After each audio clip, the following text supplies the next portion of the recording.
Good morning, project update na naman tayo. Araw ng Sabado. Actually last day na namin muna ngayon kasi ceiling lang muna yung i-finish namin. Maghihintay naman sa budget ni boss sa tiles tsaka ng grills. Actually pagkatapos nito may panibagong project kami sa Barangay Rojas Covered Court. Umpisa na sa Lunes.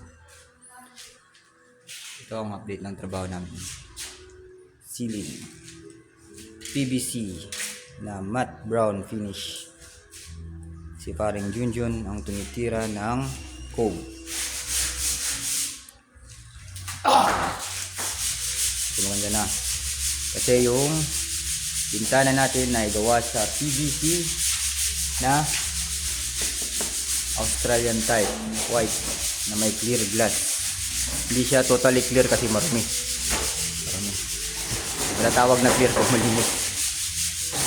Yung tiles naman sa lababo ay granite na 60 by 60 black na hindi dotted. Dito dotted. Dumi kasi yung di pa kami nakapaglinis. Plain to plain na black. Tsaka yung wall naman niya ay granite design na black din. Black na may aspi na parang orange. Orange na may pagka-brown. Yung CR nga naman natin ay naka-tiles ng granite style na puti pero ceramic tiles na pang walling. Saka yung flooring niya ay gray na parang floor mat. Ito naman yung bowl ni Bossing. Yung bowl ni Bossing ay flash type na. Ang brand ay HCG.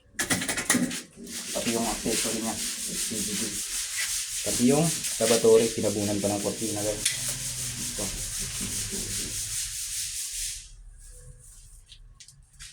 Konti na lang ito. Kasi CR. Pipinish na rin ito. Grout na lang. Saka konting linis, tubig. Pwede na. Ito lang yung bad trip. Kita yung PVC. Pero gagawa ng paraan yan para matago. Ito naman sa kitchen. Kabinet na lang sa ilalim yung kulam. Saka depende kay boss kung papalagyan pa ng cabinet dito. Dito naman sa living area,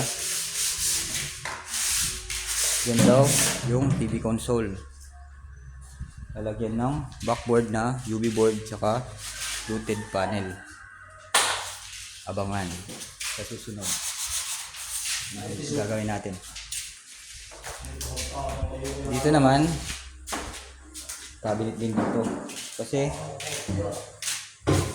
para matago ang exposed na wall nito. Existing kasi ito eh. Dating wall ng pabahay. Hindi naman pwedeng tanggalin kasi mawawala ng persa yung structure natin.